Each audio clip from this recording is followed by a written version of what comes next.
दुनिया का बेताज बादशाह है, सन की तानाशाह है, किसी की बात को ना सुनना उसके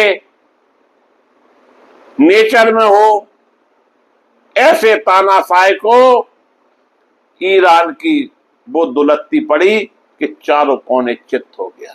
इसे कहते हैं वास्तविक रूप से 56 इंची सीना जो ईरान ने दिखा दिया। महीनों युद्ध चला, 28 फरवरी से युद्ध चला, अभी तक नहीं थमा और वो दवा नहीं। ट्रंप झुके, ईरान जीता। दुनिया की सबसे बड़ी ताकत कहे जाने वाले अमेरिका ने आखिर वही रास्ता पकड़ा जिस रास्ते पर चलने के बाद वह महीनों तक तैयार नहीं था। यानी जिस रास्ते पर चलने के लिए वो 28 फरवरी से तैयार नहीं था, आज उसे वही रास्ता पकड़ना पड़ा। आज उसे समझौते की टेबल पर आना पड़ा। जिस तरह से बंदर घुड़की दे रहा था, उसकी सब घुड़की निकल गई। पूरे संसार को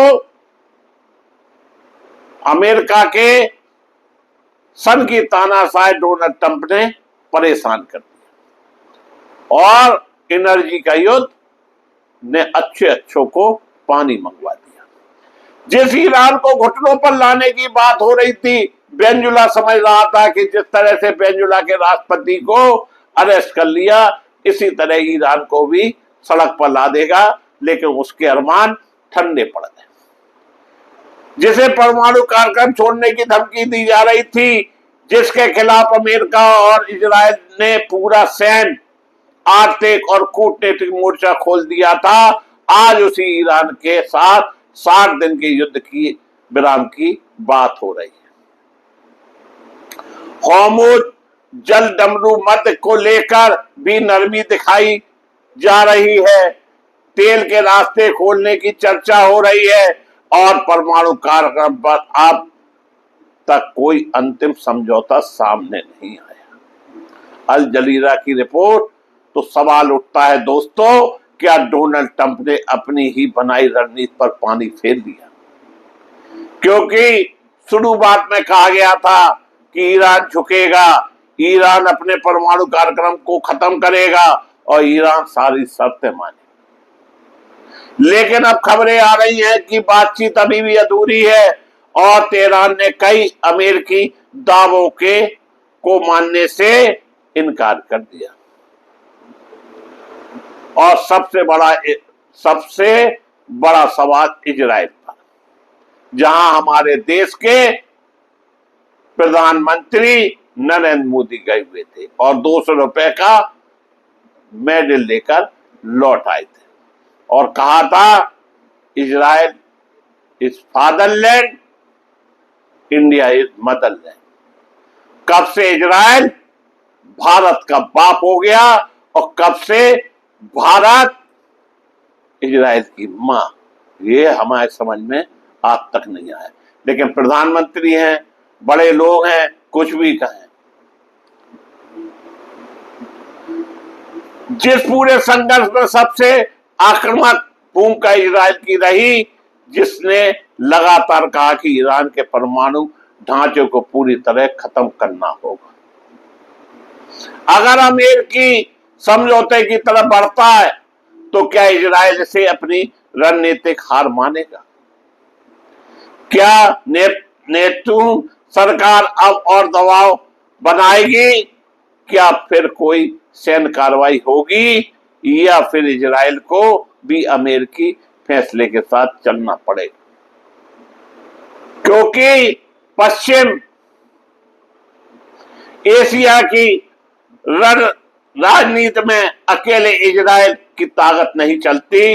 अंतिम फैसला वाशिंगटन की मंजूरी से ही आगे बढ़ता है।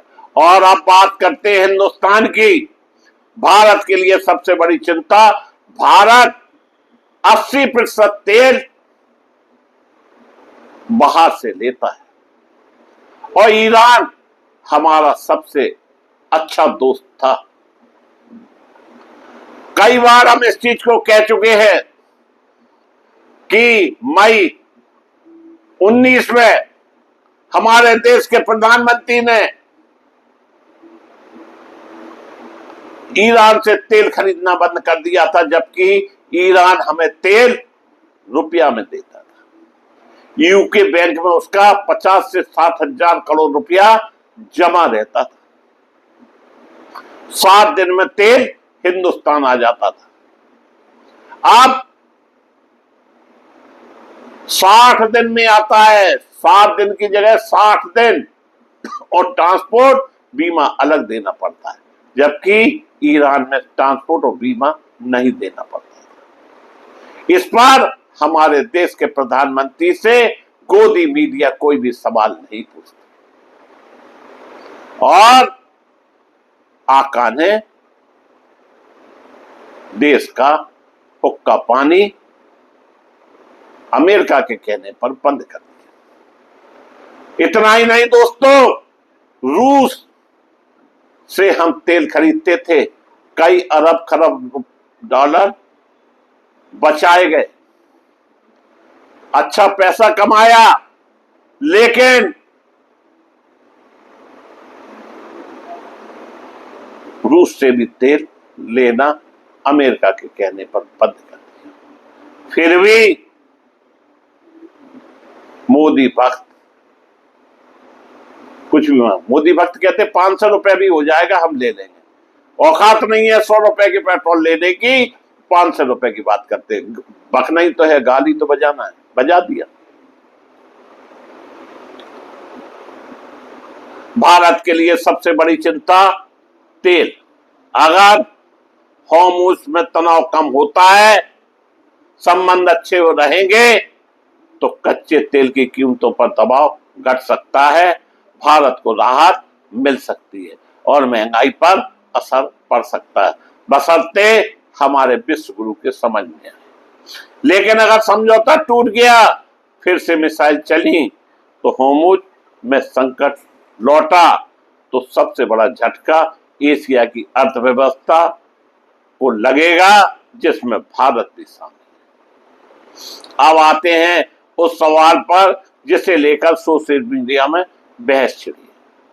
विश्व गुरु क्या करेंगे जब अमेरिका और ईरान की बातचीत मेज पर है, रूस अपने समीकरण बना रहा है, चीन तेल और व्यापार की राजनीति में सक्रिय है, तो भारत केवल बयान नहीं बल्कि अपने आर्थिक और सामरिक हितों को सुरक्षित रखना होगा, क्योंकि दुनिया अब भाषणों से नहीं, दुनिया अब बहनों भाइयों से नहीं, ऊर्जा, व्यापार, तकनीकी और कूटनीति की ताकत से चल रही है। और आज का सबसे बड़ा प्रश्न यही है, अगर अंत में युद्ध विराम होता है और अगर बातचीत ही करनी थी, अगर होर्मुज को खुला ही रखना था, तो फिर हजारों जाने क्यों गए, अरबों डॉलर क्यों जलाए गए, और दुनिया